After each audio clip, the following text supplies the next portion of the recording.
Well, I think one of the worst ways we can spend our time is to have back and forth on Twitter with people who are not actually trying to have their mind changed. Nobody is. They're just trying to make you change yours. So it ends up with this endless stream of, I'm going to send you this article, read this, I'm going to send you this, I'm going to send you this, I'm going to send you this. And then you realize you just spent 13 hours wasting your time like banging your head against the wall. All right, guys, we got Negreanu on today. Poker Legend, thanks for coming on, man. Absolutely, no problem, man. How was your World Series this year? So good and bad, right? I won like the most prestigious mixed game event you can. The one that I want to win. It's called the Poker Players Championship for like 1.2 million. So that was the good news. The bad news is I played some other big ones and I actually didn't even make money. But yeah, but I'll still take it because, winning that one was fun. Yeah, that's huge. I saw that one. Congrats. Thanks. How often are you profiting on the World Series every year? So most of my life I profited, but I had like this year was very small, but I've lost like 3 years in a row. Wow. I don't think people don't understand what poker is like. It's a small sample size, right? You're only playing like 30, 40 events, and you're more often than not, you're going to have a losing period of 30, 40 because the way it's structured, right? You rarely come first, second, or third, and that's where the big money is. But when you do, it more than compensates. So let's say you won like 1 out of every 3 years, you probably could still make money doing that. Yeah. And do you think since players are getting so good now that's also a part of it? It definitely makes it more difficult because your edges are smaller, right? Like 20 years ago, luck wasn't as big of a factor. But let's say you and me are equally skilled. Let's say we're dead equal, right? Well, luck is going to make it look like, in some cases, I'm way better than you, right? Because I'll be up like, $1 million on you. And then all of a sudden, it comes down because of just like distribution and luck. So at the highest levels, I think it's a lot more difficult for people to discern like who's the best. It isn't like, golf. We're like, okay, he shot the lowest score. He's the best. He played the same course as everybody else. Poker doesn't work that way. So it's more like who's hot that day or like... Well, people go through streaks, right? So there's these situations that come up in a poker tournament, right? Where like my equity's 50%, your equity's 50%. Whoever wins this pot has a very good chance to win the tournament now, right? And it's totally 50-50. If you go through a streak where you win a lot of those, like you win 80% of them, you're going to all of a sudden, everyone's going to think, oh, he's the best, right? Whereas if you go the other way and you just lose like 80% of them, people think, well, that guy, he's not very good. He never wins. It's like, they don't understand that so much of like what separates at the highest levels, the difference between the best and like the ones underneath, we'll never really know. Wow. Because of luck. Like we have, your peers say a lot, right? Like sometimes your peers will look at a certain player and be like, this guy's really, really good. But it's very difficult for people to separate how they play, the decisions they make, and the results that they have. But the results actually, especially in a short run, don't tell you much at all, right? They can deceive you, right? Like you might play a poker tournament and you win and you think, oh, I'm so amazing at it. When everyone around is like, this guy's terrible. Yeah. Wait till reality sets in, Yeah. Well, I'm thinking of Phil Hellmuth when you talk about that. 'Cause all the professional high stakes guys say he's like average or whatever, or like good, but not like the GOAT. You know what I mean? So the way I always describe Phil is simple, right? And he hates it because he can't, I don't know why he wants me to acknowledge him anymore. I'd say look, he has the best track record in the World Series of Poker history ever. The most bracelets, great ROI. He's done so for years. Now, that doesn't make him the best player, especially now. There was probably a period of time where he was, and was dominant. That's not the day. That's not today. It's like, it's almost a little bit disrespectful to say to these young kids who work off 12, 15 hours a day studying that like you at 60, who are not studying anything are better than them, And the only way to really know, well, there really is no way to know, is you got to play against them in the high stakes events. He doesn't. He shies away from that. He just says he's better than them and he's better than these people, but he doesn't actually play against them to prove it. Right, because the best people are in the high stakes ones, right? Basically, yeah. Like it's a different animal. The World Series of Poker, you get random yahoos, small tournaments, $1,000, $1,500, but then you got this high circuit, which is like Triton Series over in Europe. Right now, the super high roller bowl, 300K buy-ins and stuff like that. He doesn't really, even during the World Series, we have big events, 250K, 100K buy-in. He doesn't play those. He usually just stays in the mid stakes. Right. If you made the final table of the main event, who would you hire as your coach? Well, I probably wouldn't specifically hire a coach. Oh, yeah? Yeah, not anymore. Have the ones on the edge watching? I would definitely have people like I would talk to for sure. Like just the group of friends that I already do. Maybe Phil Ivey would be one of them if he's willing, because he's just really good at certain specific. But there's a small group of people I talk poker with. And I would have people just telling me what's been going on, right? More so than say, like, here's what I want you to be doing. I just want to know what they've been doing, and I'll figure it out for myself. Got it. But I'll definitely have like a group, I've gone through that route where I hired some young guys to, coach me on how to use these tools. Cause it's like, listen, I'm 50 now Mhm. and I saw like these solvers. I'm like, I don't even know how to turn the thing on. I was like, "Tuh." So I needed help, you Yeah. know, but now I feel like I have a decent grasp of all that and use it to my advantage. Yeah. And this year there was a solver at the final table. Yeah, that was a mess. That was just like such a mess because, so we call that, what do we call that? Laptop gate. I don't know if like that's what they're calling it.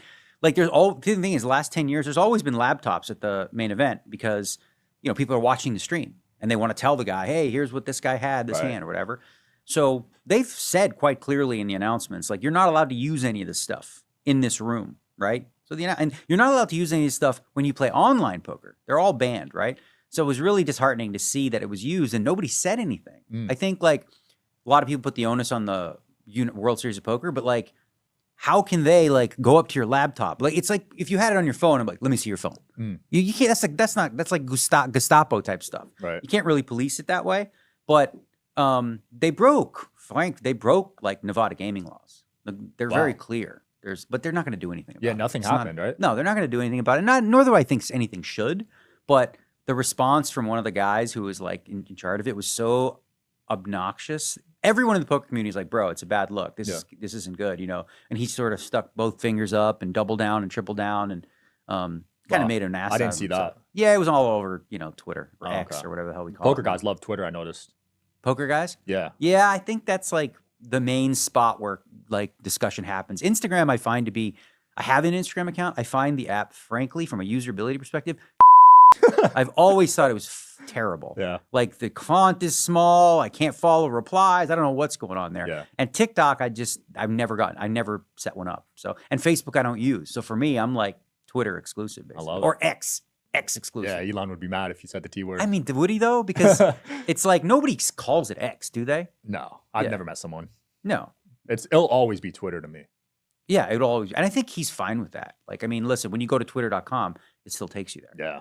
So you just turned 50, the big 5-0. I did. Any life revelations? To be honest with you, nothing specific. It was actually just like a day like any other. But what I would describe sort of the last 30, 40 years of my life looks something like in my 20s, I cared what people thought about me. Very much so, right?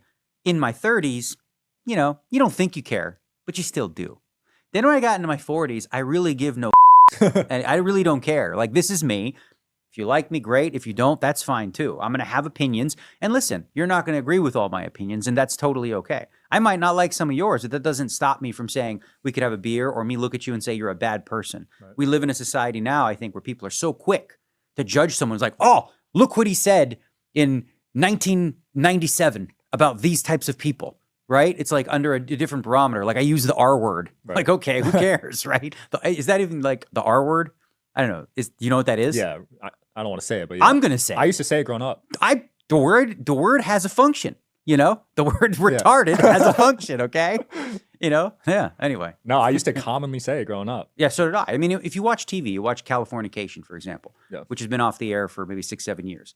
That's like very commonly thrown around. So it's all recent. You know, the sort of like demonization of specific words evolves over time. And that one's sort of like that one and the other. There's another one too that I definitely won't say. G word? G-A-Y? No, it starts with an F. F. Oh, yeah. Yeah. Yeah. Because like there's a South Park episode about that. How the F word is not actually used for the prominently for people that you would think the F word is for. It's for people that are just jerks or Yeah, the ones that's how I used to use it. Yeah, they're like, you cut me off in the street and be like, what up? You know. Yeah. But it was never meant in that way. But I can understand why that word specifically is charged for people that are from that community. Right. I will say, because I've been following your career for probably 10 years now, you are a lot more outspoken, especially on politics recently. I noticed you're tweeting a lot about politics. I always have, like, frankly. You know, I've always sort of never been shy to share my opinions on things and like common sense. And I think it's funny because I think a lot of people are like, oh, look how much you've changed. Your position's changed. I'm like, actually, no.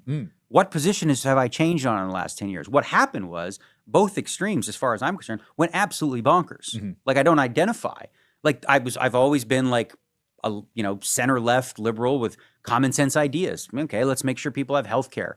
You know, gay people want to get married, go for it. You want an abortion, do your thing. You know, it used to be quite basic. Rich people got to pay taxes, whatever. All the new stuff that's sort of like the far progressive left has adopted is like being really important is in a lot of ways, absolutely insane and crazy. So I feel like more and more, like by default, they've pushed me to the right where I didn't even move. It's like that meme. You've seen Elon where he's like, he's here.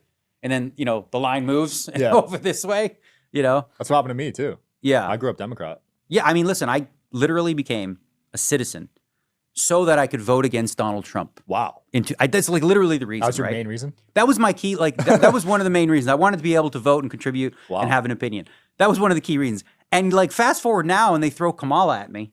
Right. And you're literally saying like, what the hell? It's going to come full circle. Am I really going the other way? And again, it's about priorities and what you prioritize. Right. And I'm not a fan of either choice. I'm really disappointed, frankly, in the idea that sort of Democrats decided we have to like save democracy by doing the most undemocratic thing possible, which is to anoint someone who won 0 delegates, got 0 votes, who weeks before the election, everyone was talking about replacing her because she's the most unpopular VP, to all of a sudden gaslighting us into going, rah, rah, she's the best. She's amazing. I'm like, what the hell? Just because Meg Stallion was shaking at a concert, now we're supposed to be like all gung-ho. It's kind of a bizarre like flip in such a short period of time. Pretty wild. So are you even going to vote this year? Well, I'm not voting. I can say that I was considering RFK. He's no longer an option. Right? Yeah. So I'm still like an undecided, but one thing I've decided is I cannot, listen, a lot of Kamala's policies that she just recently released, she wouldn't get anything passed. It's literally like the sixth grade kid who was running for class president saying, I want to give you free cake. Everyone gets lollipops and pizza for lunch, breakfast, and dessert, and everyone's going to get $1,000 to spend on toys. Yeah. Right? It's all baloney, but it's pandering to people who don't know any better. Like a lot of the things she's supposedly trying to implement. But some of them I find just frankly scary that she would even consider going down this route of like, equity versus equality. The idea that you want everyone to end up in the same place. Do you know what that is? My parents grew up in communist Romania. Everyone's in the same place with bread lines because there's no food on the shelves and everyone gets to the same place. And she said this multiple times that, the difference between equality, she doesn't believe in equality of opportunity. She believes in equality of outcome. So no matter how hard you work, everyone ends up in the same place. And I don't like that, obviously. That seems... Huh? I'm not a fan of that. No, yeah. Capitalism has its bad sides too, though. Of course. So I think who was it that said this? The capitalism is a terrible system, but it's the best one we got. Is there a better one? Has there ever been a system that has worked more efficiently than capitalism with some checks on it, right? You can't have unfettered capitalism where, things get out of hand, and that's fine. You have regulation for stuff like that. But the idea that there's another system, can you name one? That's a good point. I can't. Yeah, that's the thing. So until somebody comes up with anything better, right? And it's certainly not communism. It's been tried many times. Yeah. Usually ends the same way. Bread lines and people, it never benefits the people, these ideas. Have you been back to Romania since you left? I went to Romania a couple times. Things were better. When I went there originally, when I was 10, it was under communist rule at the time. And I remember just being in a restaurant, and I was 10, and I was going to tell a joke about Ceausescu, who was the leader at the time. And I said his name, and my mother and the ladies with me just shut me up. They were genuinely afraid, and I sensed it. They're like, shh. Wow. Because they don't know who's listening. And, you're not allowed to have that sort of, free speech, much like what you see in the UK now, which is people that are posting or sometimes saying things that are totally vile and inappropriate, but they're saying it they're retweeting a Facebook post, and then they end up in jail for 2 years. That stuff scares me too. It is scary. Is it still like that there? Because I'm going there later this year. In the UK? In Romania. Oh, no, Romania's great now. Okay. I mean, yeah, they're liberated. It's a lot of fun, frankly. I really enjoyed going back. I went back a few times since. Nice. But yeah, and it's evolved, obviously, from where it was when I was 10. But I remember being 10 and driving by areas, and there's literally 3-4 hour wait for whatever loaves of bread were in the store. Because there's nothing else, right? There's nothing else. Because one of the precepts of communism, and this is why when people talk about price gouging or price controls, first when I saw this, I'm like, it instinctively made sense to me, right? If the government tells a grocery store how much they can charge for a cucumber, right? Most you can charge is $1. Okay, well, I'm a cucumber farmer. Cost me about 45 cents. I got labor costs. I got fuel costs. I got all these other costs associated with it, right? So there's a margin. Cool. We make a little bit, you make a little bit. Well, what happens when my fuel costs and labor costs go up? And I say to the grocery store, listen, I need to charge you 65 cents. And they're like, we can't afford it. So what happens? Either one, the government has to subsidize the farmer, which the taxpayers pay for, or B, there are no more cucumbers. They don't make cucumbers. There's no more profit margin for cucumbers. Wow. Right? So it's like, it's a small thing. It sounds like, nice to say, oh yeah, groceries are too high. They are, right? People feel that. But the idea that the government is going to decide, they're going to be the arbiters of what price gouging is, based on what parameters that we don't know. It's just like a very vague thing. That's kind of scary. And that's like the precept to kind of communist ideals. Yeah, it is pretty high right now. My grocery bill is looking pretty ugly lately. Yeah, I saw him do this. He said he had like, on Amazon, when you like say you do a Whole Foods order, whatever, you can like reorder. You just click the reorder button. So he's like, I'm curious. He had an order from like 3 years ago. And he's like, I wonder what that would cost now. So he clicked reorder and it was like 3 times more. Wow. It was like $80 and now it was like $240. That's a lot. For the same exact in order. 3 years? Yeah, in 3 years. Holy crap. Yeah. That's nuts. You came here at 10 years old, you said, from Romania? No, I was born in Toronto. Oh, Canada. you were born in Toronto. Yeah. I visited Romania when I was 10. Oh, got it. Yeah. And you have an older brother, right, Mike? Mm-hmm. Were you close with him growing up, playing a lot of poker with him? He didn't play any poker. He's very different than I am. He's like the tall, big, guy who can fix things with his bare hands. He can build a house from scratch, Okay. right? I'm not that guy. He never got into poker, but he was always like my protector. He was like 6 foot in the 6th grade. Wow. He was a big man. That is tall. Oh yeah. So he was a basketball player. No, he didn't play sports either. It was like if I had his height, bro, I would have been something, But I remember like distinctly when I was in the 1st grade, I had a really big mouth. Yeah. Shocker. He was like in the 6th. And when I remember one time these kids in the 3rd grade were picking on me. That didn't last long. My brother literally just picked them up and just bounced them against the wall and said like, don't leave my brother alone. And that probably garnered more like confidence in my ability to talk because I'm like, yeah, you want to mess with me? Yeah. I got big brother right here. He's going to take care of me. I love that you bring that to the game of poker because a lot of tables these days are just quiet. Yeah, I think it's a different vibe, right? Like a lot of the younger players, when you think of poker, sometimes you don't necessarily think of like gregarious personalities now. You think of people who are like into math, into games, Right. very methodical, and they've sort of followed a pattern of the younger player, which kind of fits that demographic, right? And they're afraid to give anything away, so they're very stiff, wearing a scarf, and a hoodie and all this kind of stuff. So from that perspective, I think it makes it a little less entertaining. We've done stuff to improve it, which is, for one, we put a shot clock in for all the high rollers. Right. So you get 30 seconds, But still, some guys will just stare at the wall for 30 seconds before acting. It's just like, it is what it is. Yeah. Yeah. You've been in the space for 20, 30 years now. Would you recommend being a poker player to like up and coming people? I would recommend people do whatever they're passionate about. And if poker is what they're passionate about, understand one thing. You're going to have to work hard. It's not as simple as like, oh, poker, I know poker. I'm going to go into the casino and make some money. No, you actually have to study. You have to work hard. You have to like take your lumps. And I would suggest for anybody who has like a day job already, supplement with poker first before you make the switch. Make sure that this is something that you can handle emotionally, because when you get a paycheck every month, like you're going to get your rent paid, right?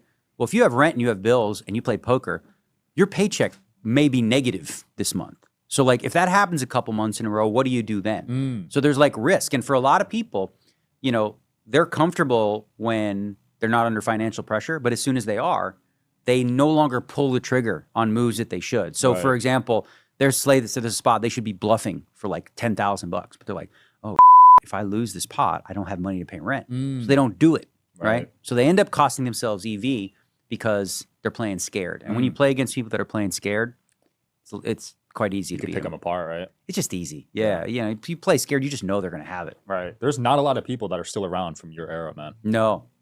Very few people made it, if you will. Yeah.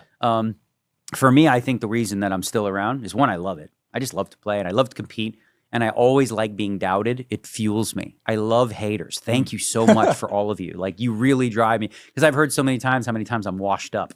And it's like, oh, baby, I'm going to prove them wrong. I see those comments too. I love it. It's super fun for me. I don't care. Like, I really don't. It's just kind of fun for me to be able to say, I told you so. But one of the key reasons I think that I've been able to stay relevant at the highest stakes is because of two things. Self-awareness, like always being honest with myself about where I stand against my opponents. Like, are there things they're doing that is just like outplaying me? are the things that I can improve upon? And then the humility to like take on knowledge from younger people that haven't been there yet, right?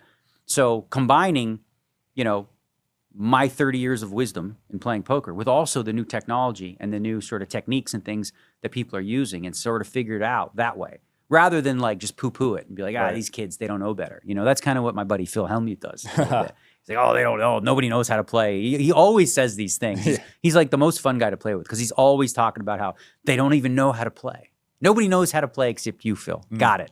I love it. Have you ever been at a table where you felt like someone was just way better than you? It happened. So here's what I look at.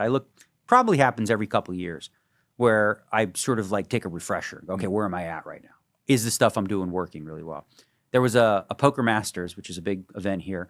I was playing against some German players. One guy named Stefan Sonheimer, okay, who's very, very good, right? And he was talking about poker in a way that I didn't even understand what he was saying. He was talking about combos. So I don't know what that is. I'm a professional. I should know, shouldn't I? And there were a couple specific spots that he really just outplayed me in. So that was like a wake-up call to go, oh boy, you got work to do, right? So that's when I started down the path of like getting more up to date on modern theory, you know, using solvers and things like that, and really trying to drill it in. And I'll be honest with you, when I started, it was intimidating. I felt like it was above me. I couldn't figure it out, but you know, I'm motivated, and once I got it, I started to go, okay, now I see, I see. So I'm going to use this computer, this AI, to sort of figure out how it thinks and why it does the things it does. Not a memorization technique, which I think a lot of people misuse them because they think, I'm going to memorize what the computer would do in this spot. No. That's not what you want to do. Right. You want to use the solver to sort of understand, you know, why it chooses certain strategies that it does, and then implement that. And then I know when I play against players that are studied, I know what they study. So I also know how they misapply it in some ways. So I take advantage of them that way. The idea between being like a game theory optimal is that you can't exploit the person, right? But no human being will ever be able to do that. It's not possible unless we get Neuralink or something like that. But there's just no way that you can like replicate what a solver does. Wow. So it's like a game within a game because you know they know GTO. So you're thinking, oh, he's thinking this, and you're trying to counter that.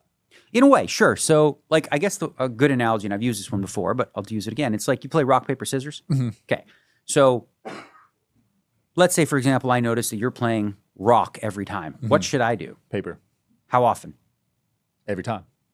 What would happen then after about 10 in a row? They would switch the rock, right? Well, they would know, right? So I'd wake you up. If you're playing rock every time and I play paper every time, you might go, hey, wait a minute.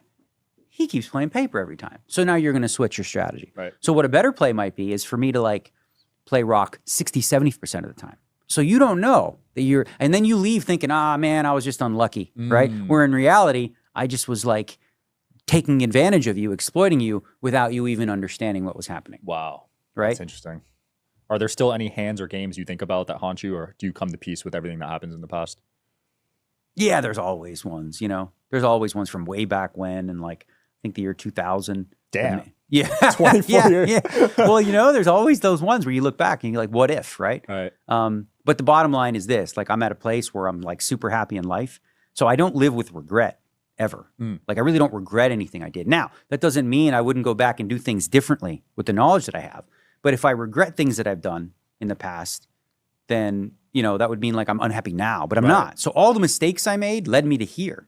So who knows? Maybe if I would have not made those mistakes, maybe I wouldn't have been here. You know, who's to say? Right. Because on my research of you, it said you came to Vegas at 22 and went broke.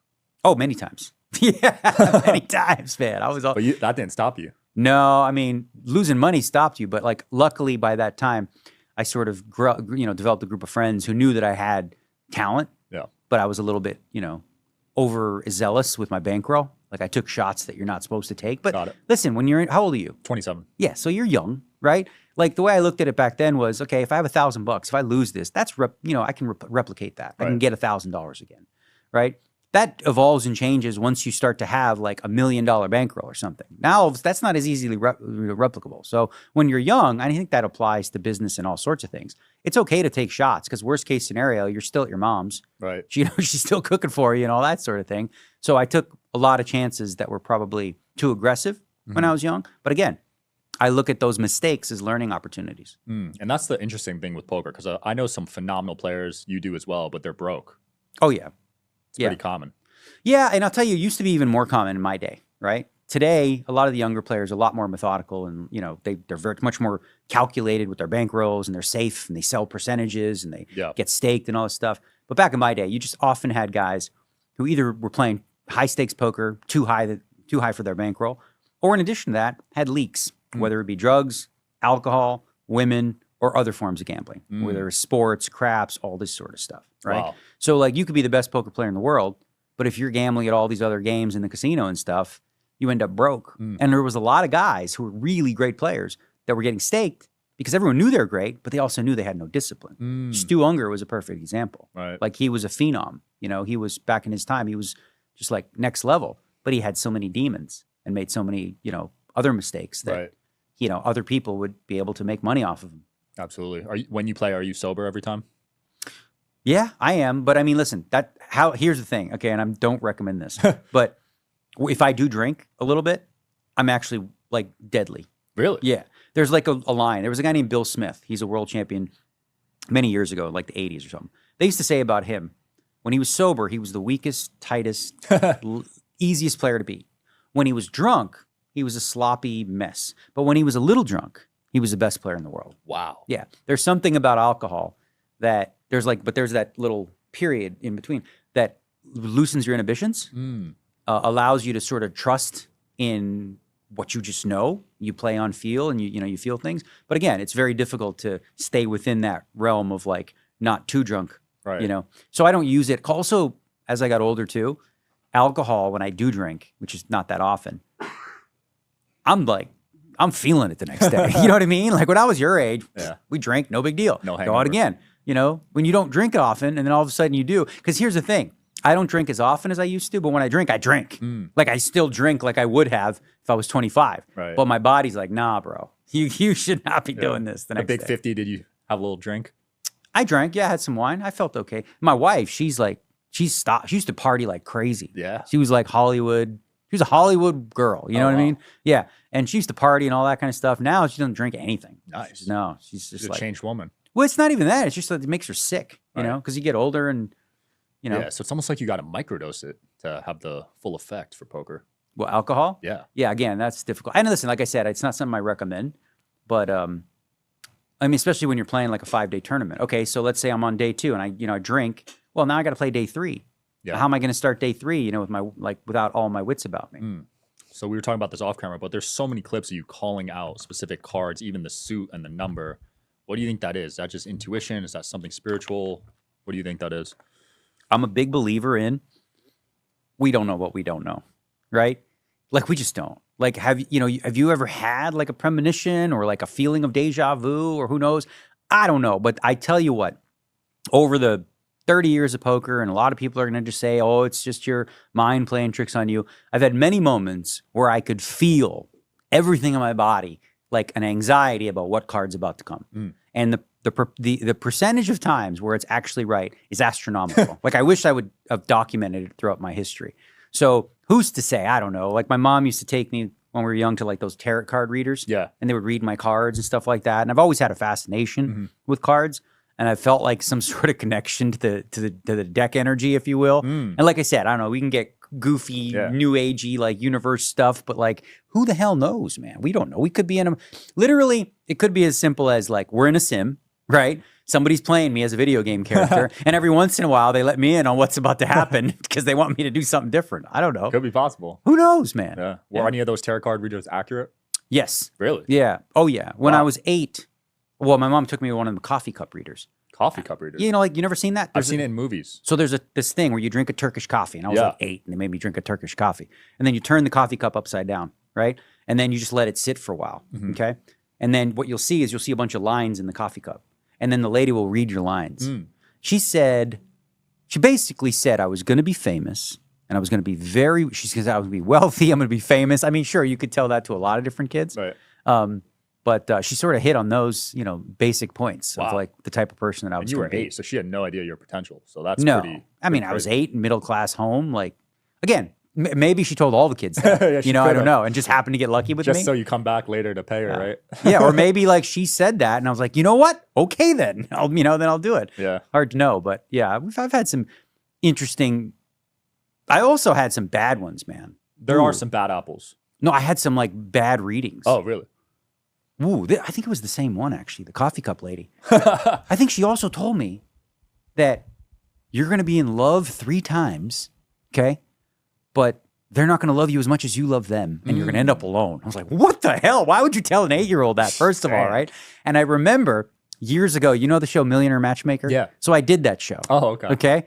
And I remember telling Patty Stanger that story. And so she got like one of these numerologist guys to come and read my numbers. Okay. So he's there reading my number and I told him that story. I was like, I kind of spooked out by people like you. Right. And he's like, okay, well, what that person told you was true, but that chapter's closed now. And now you're starting this now you're ripe for a relationship and all this stuff. And I was like, okay, cool. Wow. I don't know how much stock I put into it, but Yeah. yeah. It's just like, why would you tell an 8-year-old that? That is traumatizing, man. Yeah. Jeez. You still playing chess? I'm terrible at chess, but I still play it. Like every day, I'll play a few games on chess.com. You're decent. You're 1300, right? I was. I saw your Instagram story. Yeah, but I'm not anymore. Oh, you're not? No, I'm not. Well, what are you? I'm a 1450. Oh, you kill me. Yeah. Liv Beret's at 1300. She is? Yeah. Okay, yeah, I got worse. Really? Yeah, I mean, when you don't play regularly and stuff, I played their Pog Champs thing. That was a lot of fun. Yeah. With some, I remember that was actually a fun moment for me. The Pog Champs, they asked me to do it. And I was like, I don't know. Am I like too big time? I actually genuinely was thinking, am I too big time for this? Yeah. And then I played this person named Pokimane. Yeah, I know. I'm like, Pokemon. I didn't know who the hell this person He's was. big. And then I've got like 100 million followers, right? And I'm like, all these people that I don't know, this young generation of streamers and stuff, I'm like, they have like massive followings. I think we live in a time today where there are more famous people in the world that you've never heard about than ever in existence, right? Absolutely. There's like niche people. Like for me, people are going to know me if they know poker. But young streamers play video. They don't know who the hell I am. Yeah. So that was an interesting experience. And they had Logic played, and Who won? I don't remember, but I think it was Dwight from The Office. Dwight from the Hub. Yes, I think he won the whole thing. He Wow. was a ringer. I think he was too good. I need to look into entering the next one. I've been practicing. You should. Yeah. Yeah, you should absolutely play it. It was fun. 1450. Yeah. Would you do chess boxing ever? How does that work exactly? You play, I think it's a 10-minute game of chess, but somehow you're boxing like in between. And if you knock them out while you're boxing, the chess game ends and you win. But if you checkmate them, then the boxing ends. Okay, I think I saw Andrea do that. Yeah. Right? It looks kind of fun. I mean, I would probably do that. Yeah. $1 million versus Justin Bonomo in chess boxing. You would do that? No, because the guy's much bigger than me. He's just taller and younger. Like, that's not a fair fight. Yeah. Even if he's completely uncoordinated and a terrible boxer. Like, I mean, I'm not like some freaking Mike Tyson over here. Yeah. You know what I mean? Let me have somebody my own size. Have you made amends with him, or is there still some? I ignore his existence. Whoa, it's that bad? I've always done that. Like, I find him to be loathsome in some of the things that he said and the positions that he's taken. Wow. So I don't have, like, whenever, he's at my table or whatever, I don't engage with him. He tries to engage with me occasionally. On Twitter, I don't block him. I let him put his propaganda on my feed. I don't mind. Yeah. Like, I'm all for free speech, clearly, right? But I don't engage with him directly because I'm not interested. Got it. It's just like beating your head against the wall. But like, there was one thing that he did that I found so vile. There was that soldier, I can't remember his name, that like burned himself alive. Oh, I saw just that. poured gasoline over himself. And just clear. Nobody's saying does this. Okay, this isn't about moral conviction. This is just you've been indoctrinated. You've like lost your mind, right? Nobody does this. So he burned himself alive. On video. It's crazy that you can watch this stuff today. And he talked about how brave it was. How I couldn't be that brave, but that was such a brave act. What you're doing is you're glorifying Yeah. to a wide audience. And like people see that. What if it sparked somebody to say, you know what? I want to be brave. I'm going to do the same thing. I'm going to needlessly kill myself. Right. Aaron Bushnell or something, what was his name? Like, what did that do? Like, what did he help with? It didn't make a difference over there. It's just a needless, and to glorify that, I found that repulsive. Right. That is a wild take. I didn't see that. Brave. To call that act brave? Yeah. That, you don't glorify stuff like that because there are plenty of people who deal with all sorts of different mental illness, right? Who you don't know what small trigger will trigger them to do something crazy. You really don't. We can't know. So you somewhat want to be mindful of that. And when you do that, especially if you have a platform and you sort of throw that out there that, wow, this guy is now being glorified and people look at him like he's heroic. What if, you want to experience that or feel that and you don't put 2 and 2 together that, well, you're going to end up dead. So you're not actually going to get to experience it. I just found that to be, Yeah, that's crazy. there's other things too, but that was for me like the, whoa, you've gone so deep that there's no redeeming qualities left. Like you can't come back from that. Yeah. You know, I find it interesting that the further left or the further right you go, right? You go to either extreme, the horseshoe theory, you end up agreeing on the same group of people are to blame for everything.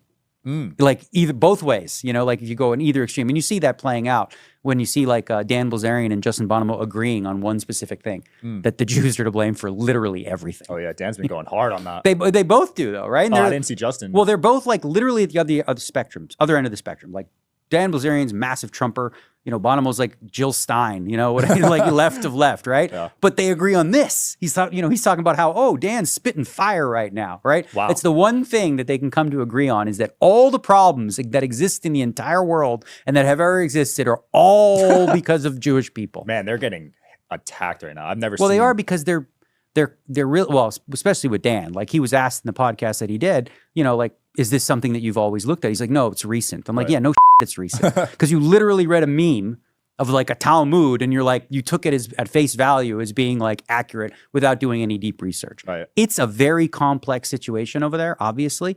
I looked into this 5 years ago in depth. I spent hundreds of hours researching both sides of the conflict and what the needs are on both sides to make my conclusion. Wow. So October 7th was, by that point, I already had a deep understanding of the conflict and what's going on over there. And then to see on October 7th, you know, a bunch of innocent people being killed at a concert, and then, you know, old people in a little village being murdered and slaughtered. Like on October 8th, before any bombs were dropped, you already had people in the streets marching, not marching saying, we pray for your dead. Instead, they were, you know, they're like the Free Palestine protesters the day after. Right. No bomb had even been dropped then. And that tells you it's more than just about, you know, what people want to say that it is.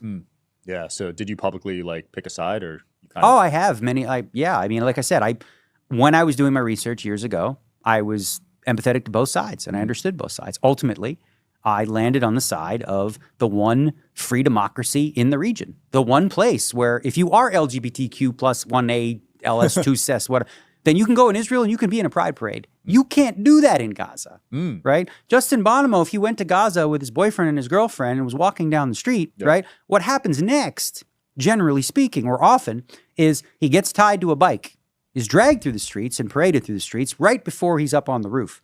And when he's up on the roof, maybe in that moment he would start to feel like, oops, maybe I'm, you know, and then, you know, you're thrown off the roof after that. Wow. So, I mean, I don't make that up. That's crazy. Like that's a thing, right? So when you think about democracy and you think about, frankly, a lot of the values that supposedly like the progressive left stand for, women's rights, gay rights, all these types of things, like that's Israel. Like they're an open democracy there, right? That's not the case, you know, in Gaza. You know, they don't have that sort of freedom under Hamas. Right. But you and Justin have had beef for a long time, right? That just sparked it or ended it, I guess.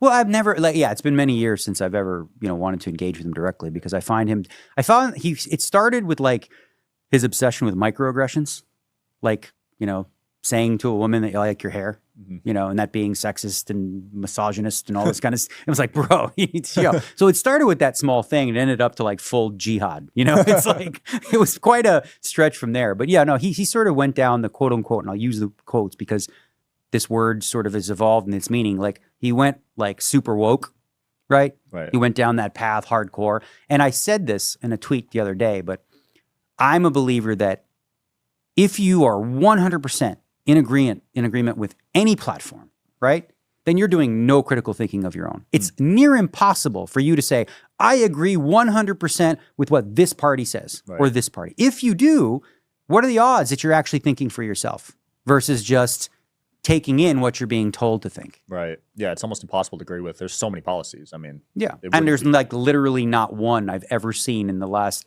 whatever where he doesn't fully side with the most extreme view that you can possibly have. Of Democrat? Even, but he doesn't consider himself one. He's like, not? No, left of that. Like left of that? Yeah. Yeah. I didn't know there was a left Oh, of that. yeah, yeah. Jill Stein. Wow. Yeah. Jeez. So you don't think there's any middle ground with you and him? No, I don't. Like I said, it's not worth, you know, I've talked about him more with you just now than I have in a decade. Wow. Right? I just don't acknowledge it. Like he's like a lost cause to me. You know, some people are too far gone. Yeah. And I don't think there's any point. Like, I think one of the worst ways we can spend our time is to have back and forth on Twitter with people who are not actually trying to have their mind changed. Nobody is, right? They're just trying to make you change yours. Right. Never works. So it ends up with this endless stream of, I'm going to send you this article, read this, I'm going to send you this, I'm going to send you this, I'm going to send you, and then it's this page, and then you realize you just spent 13 hours wasting your time like banging your head against the wall. Yeah. Pointless. Now, some may argue, and there's truth to it, that like, well, there's other people that read that, and so you can influence them to some degree or whatever, but I just don't think it's the right form. Yeah. Even though we can make longer posts now on Twitter, it's still not the appropriate form. I think this kind of situation, right? You talk to someone in person, notice how different the interactions are versus online. 100%. People are so much more brave online.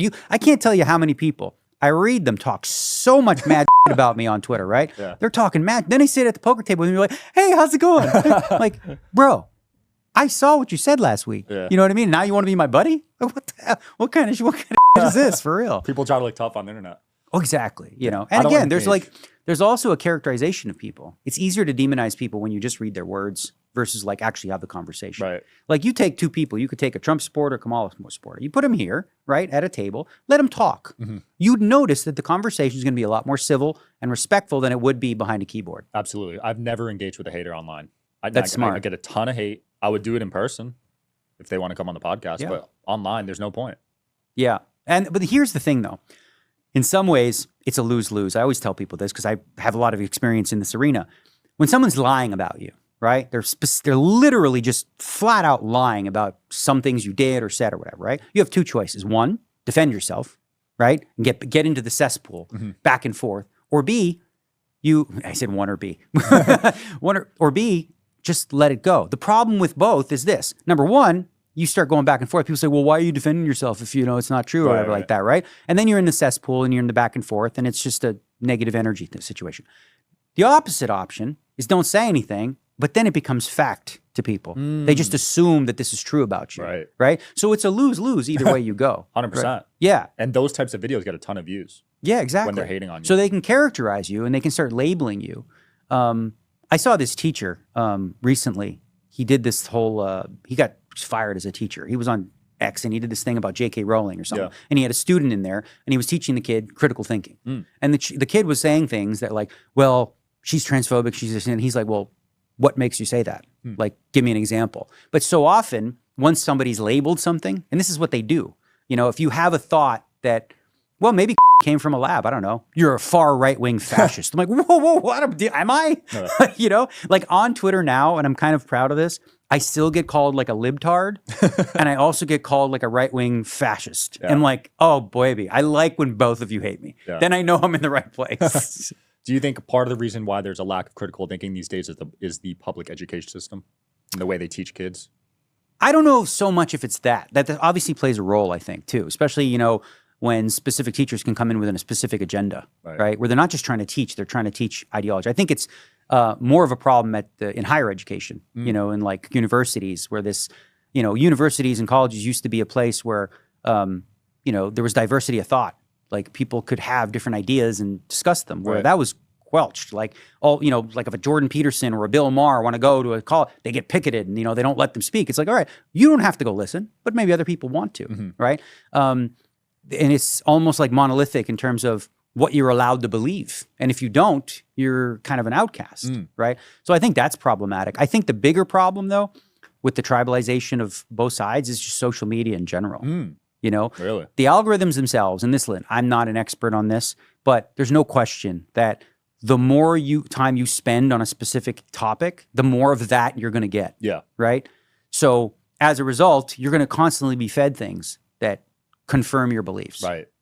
And for me, I actually think I'm one of the few maybe who think the platform of X has improved because it's more neutral. People say it's more right wing, right? I see a lot of that on X. Yeah, more right wing. But then when you look at the balance, right? Like I think Elon said something to the effect of, I think 97% of the people that worked there were Democratic donators, right? Wow. So it was already, far left. So then those people, when they see anything that doesn't align with their beliefs, they call it right-wing extremism when a lot of it is just moderate common sense stuff. Right. A lot of the things that you believe, maybe your eyes are open to the fact that like, oh, that wasn't even true. I'm embarrassed to say this. I'm genuinely embarrassed to say this because I was fooled myself. When Trump said there's very fine people on both sides, I took it as what they said. All the media said, well, he's talking about white nationalists and neo-Nazis are fine people, right? Then I listened to it a couple months ago and went, oh my God, he wasn't talking about them at all. He in that same video that they don't put in the thing, he says, I'm not talking about white nationalists or neo-Nazis. He says that exactly. He's talking about, and this part is true, there are fine people. They were taking down monuments of like whoever, you know? Yeah. And some people were for taking them down. And some people were against that, okay? Now, I'm sure some of those people on both sides were fine people. Not the neo-Nazis who happened to come this way. But then I read on Twitter, because I said this recently, and everyone's like, well, if you're marching on the same side as the neo-Nazis, then, you're on the wrong side. It's like, listen, they have nothing to do with me. You know what I mean? Like, just because they believe something has nothing to do with me, if I'm aligned with them or something. That's not how you evaluate whether people, but again, just the DNC this last little bit, I saw them repeat the lie. Right. Like, it's like you just keep telling the same lie, and it's like opens your eyes to like, they don't even care. Like, every reporter who reported on that knew that they were spinning, at the very least, distorting and lying about his position. It was just blatant. They've weaponized the media. Kamala won't even do any interviews. No, and that's probably, here's the thing. It's so bizarre to say, but it's probably smart for her. You think so?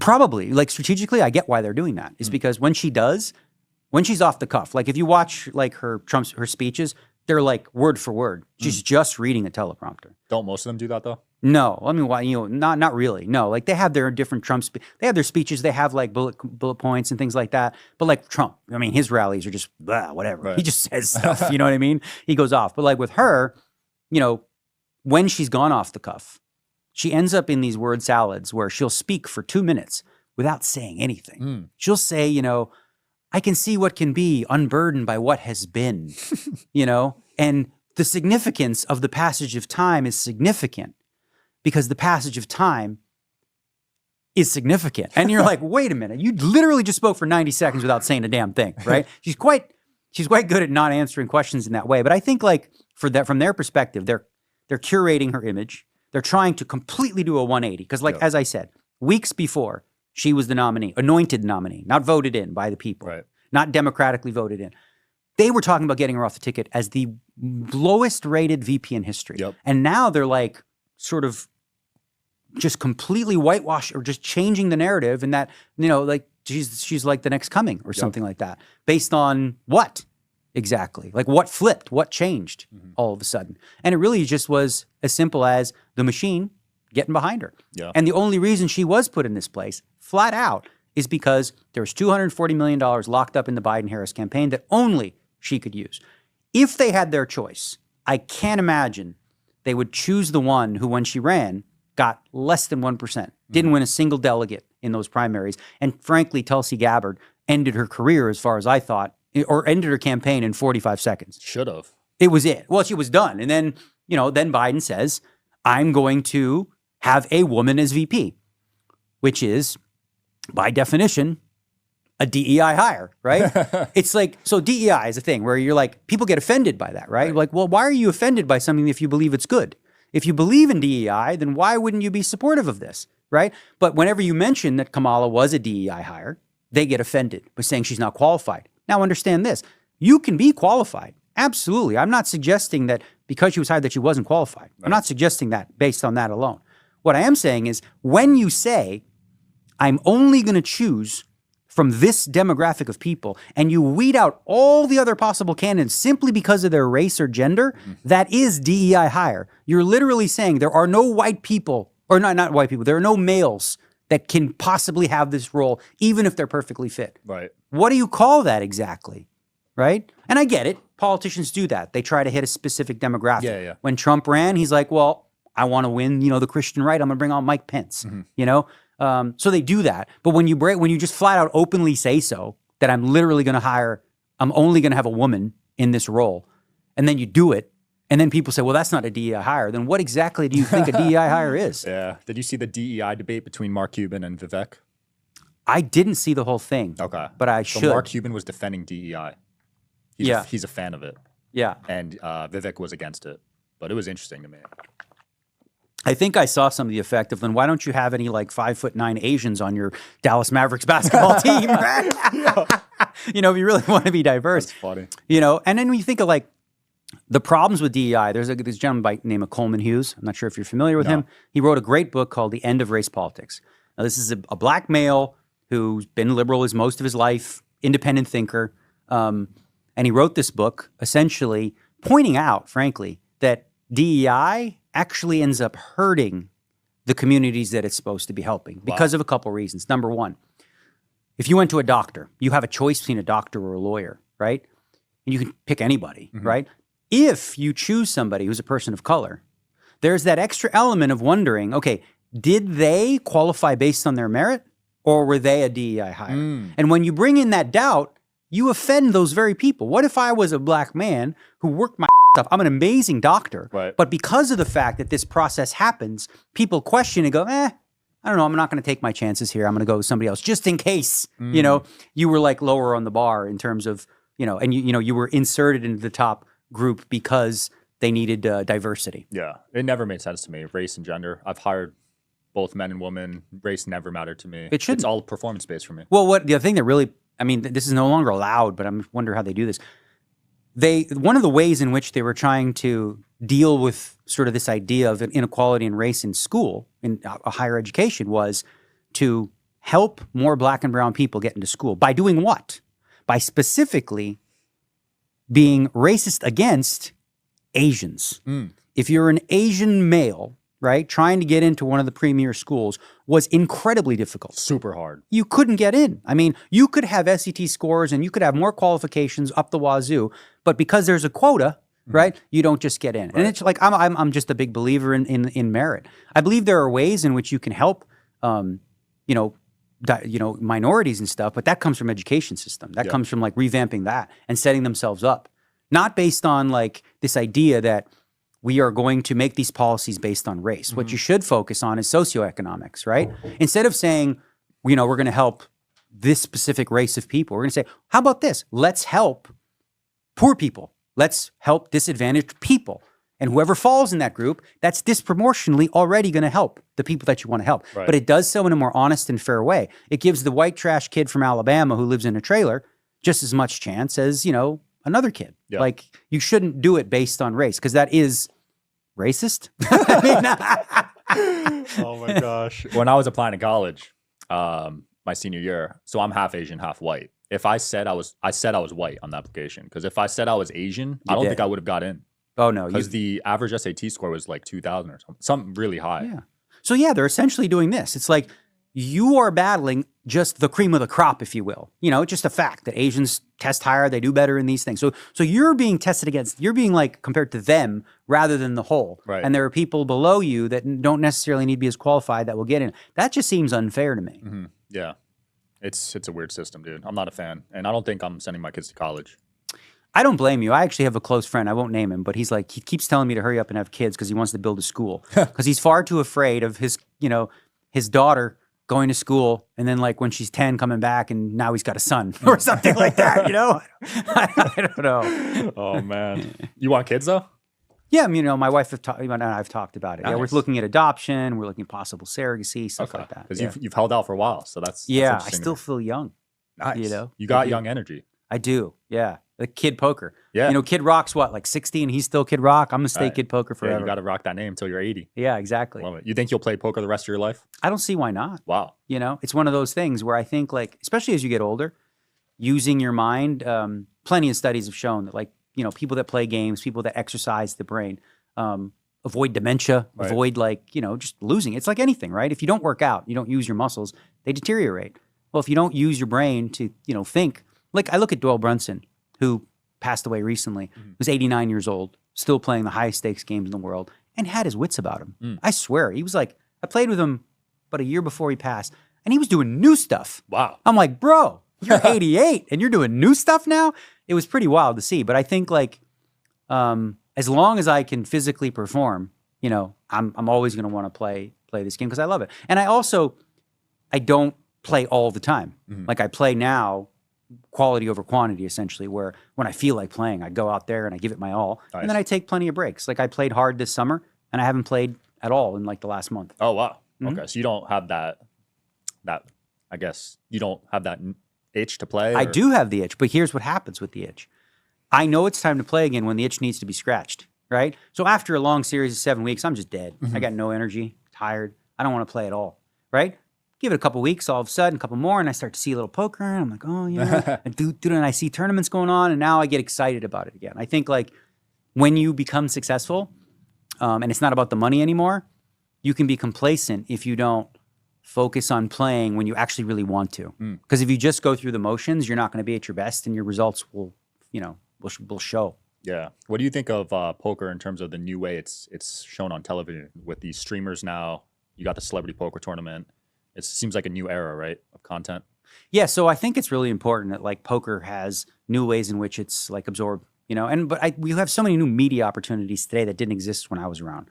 When I was around, if you wanted poker to be on like seen, you had to put it on TV, right? Now you can create shows that you live stream on YouTube. You can stream them on Twitch, whatever the case may be.